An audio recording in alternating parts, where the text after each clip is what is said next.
Siap, gerak. Sebelum mengawali pelajaran, berdoa mulai.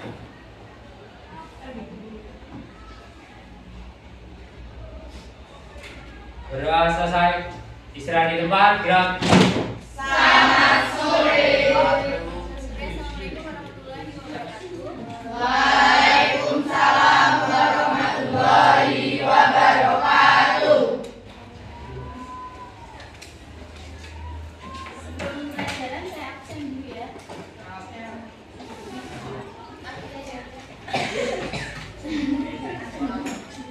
Afio ya. Siap. Alfiana. Siap. Alivia. Siap. Kita. Siap. Anindya. Siap. Anissa. Siap. Bayudian. Dewi Sulas. Siap. Alsya. Siap. Panas. Ya, dulu jadi ngapain baru kan? Saya mau balik. Pasta. Siap. Fatimah. Siap. Herdian. Siap. Inggit. Siap. Mariska. Siap. Zidan. Siap. Nadia. Siap. Nafisa. Siap. Naisila. Siap. Ovi. Siap. Rasya. Siap. Rocky. Siap. Sabila. Siap. Shelwita. Siap. Fia. Siap. Wulan. Siap. Yuki. Siap. Jennifer. Siap.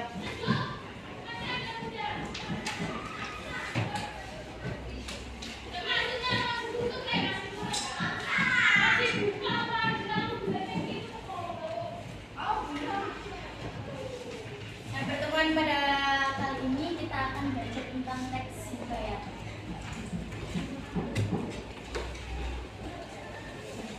Kade yang akan kita pelajari hari ini yaitu tentang kade mendeskripsikan nilai-nilai dan isi yang terkandung dalam cerita rakyat hikayat, baik bisa maupun tulis, dan juga membandingkan nilai-nilai dan kebahasaan cerita rakyat dan hikayat. Sebelumnya ada yang ditanyakan dulu nggak?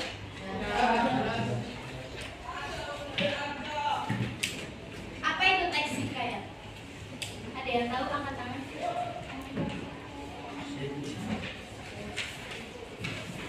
Apa itu teks hikayat? Ibu, Ahmad. Teks hikayat itu kayak teks rakyat yang lama. Yang lama. Terus Terus menceritakan hal-hal kayak kesaktian-kesaktian hidup. menceritakan tentang hal kerajaan. Terus bentuknya apa? Bentuknya?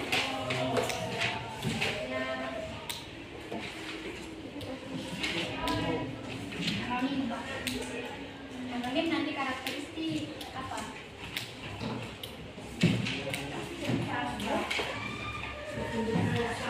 Teks hikayat itu termasuk salah satu dari karya sastra.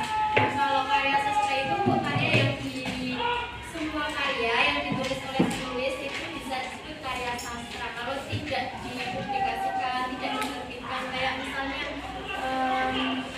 buku paket bahasa Indonesia ini kan ini salah satu bentuk karya dari penulis dari Jeki dan Nugroho. Ini merupakan karya sastra yang dipublikasikan. Kalau karya yang belum dipublikasikan itu belum termasuk karya sastra.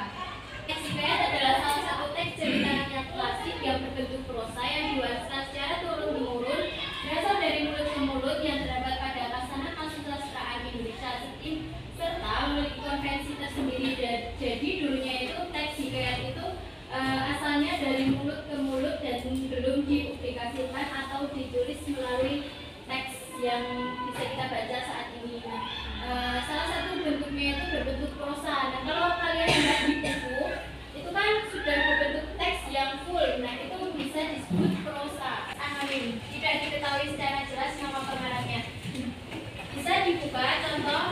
pada halaman 77. Nah, siapa yang bisa menentukan nama pengarangnya? Ada tidak? Ini. Legenda asal-usul nama Bengkulu. Ada nama pengarangnya tidak? Ada? Tidak ada.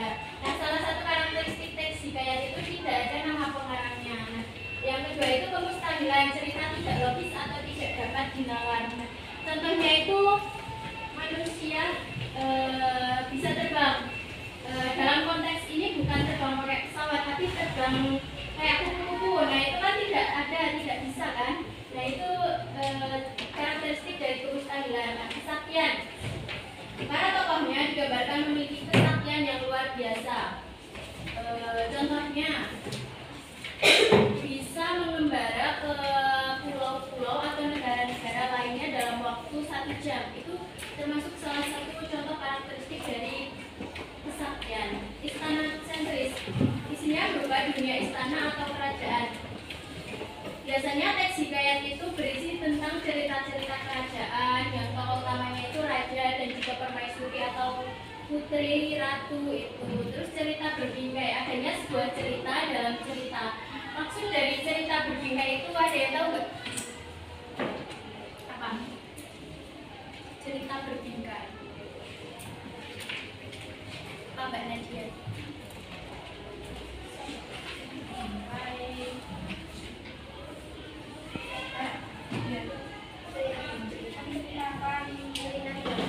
Cerita dalam cerita ya bisa. Kalau contoh yang logis cerita di dalam cerita itu apa? Terdapat cerita lain yang diceritakan. Terdapat cerita yang lain yang diceritakan bisa. Contoh kita sehari-hari lah, gibah. Ini gibah. Kalian kan biasa toh, misal Mas ini sama Mas ini lagi ngomong. Nah, ujuk-ujuk tiba-tiba si Mas ini ngomongin yang lain. Itu kan cerita di dalam cerita. Nah, itu salah satu contoh dari cerita berbingkai. Sudah paham belum sampai sini? Nah, bahasa biasanya menggunakan bahasa arkais. Bahasa arkais itu bahasa Melayu yang klasik yang saat ini sudah tidak lazim untuk digunakan. Contohnya itu alkisah, hatta. Hatta itu lalu, kalau untuk sekarang itu lalu itu konjungsi. Ada yang ditanyakan dulu sebelum lanjut?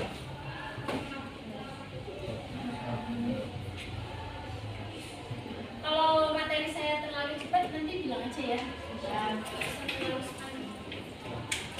Ada yang ditanyakan? Jelas.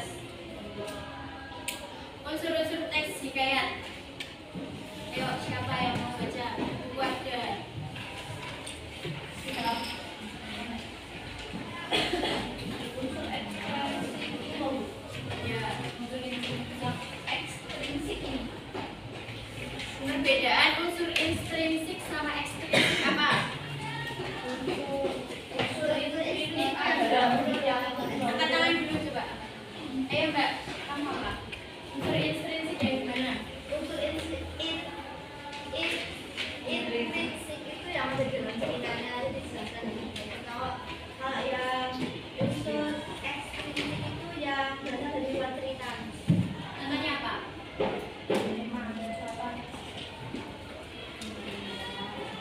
Contohnya itu kalau saya ekstrinsik itu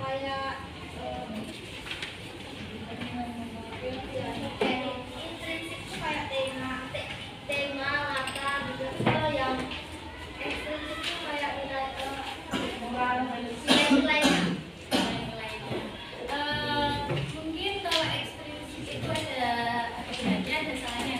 Jadi saya tarik kesimpulan ya, kalau nilai intrinsik itu nilai-nilai yang ada atau unsur pembangun dari teks hikayat itu. Contohnya kan tadi udah disampaikan sama teman kalian itu, tema, amanat, alur, penokohan, sudut pandang, itu contoh unsur intrinsik dalam teks hikayat. Kalau unsur ekstrinsik itu berasal dari luar cerita teks hikayat. Biasa dari pengarangnya sendiri, bisa dari latar belakang pengarangnya, keadaan pengarangnya bisa, terus situasi kondisi dan juga tempat wilayah pengarangnya berasal itu bisa. Dan frasa adverbia atau frasa keterangan yang di dalamnya juga terdapat frasa nomina. Frasa nomina itu orangnya. Contohnya Pak Budi termasuk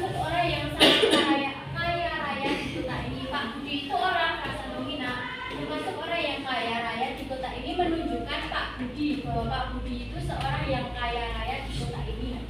Terus selanjutnya itu menggunakan frasa nomina dalam kata sifat. Contohnya Putri baik hati. Putri itu kan frasa nomina. Lalu kata baik hati itu termasuk kata sifat. Ayo sebutkan contoh frasa nomina dari kata sifat. Apa Mbak yang dipasan apa? Contoh frasa nomina dari kata sifat apa?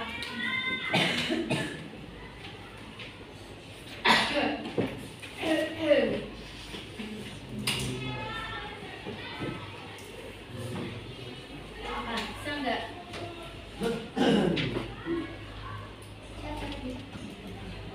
Apa? Pangeran yang kejam. Pangeran yang kejam. Pangeran frasa nomina dan itu menunjukkan sifatnya. Apa Mbak?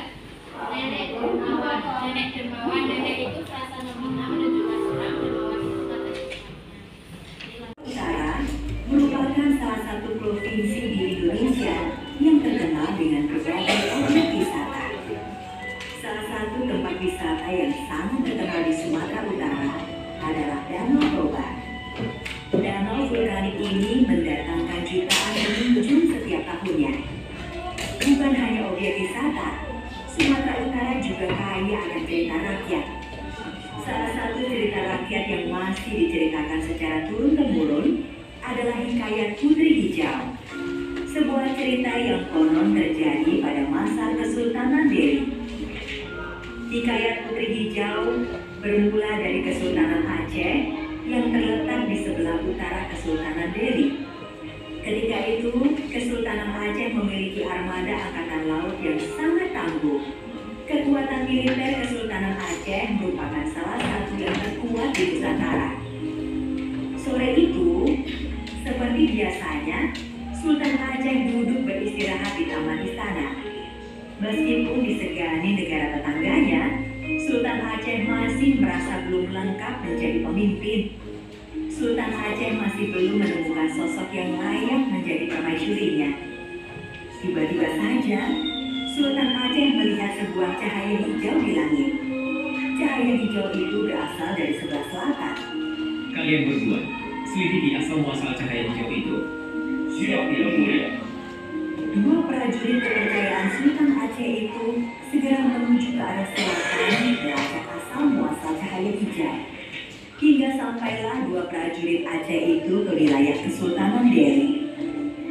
Sesampainya di wilayah Kesultanan Delhi, dua prajurit Aceh itu segera bertanya kepada seorang warga yang ditemuinya. Maaf Tuan, kami hendak bertanya. Unsur sama karakteristik yang ada di video teks hikayat. Unsur sama karakteristik. Nah nanti dibuat meme, peta konsep, peta pikiran itu sama. Yang contohnya itu halaman 89 itu contoh meme. Sudah bisa dipahami fungsinya. Udah.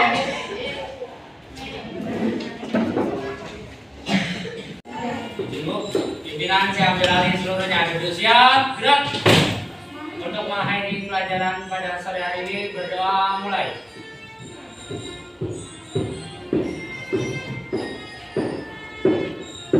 Berdoa selesai.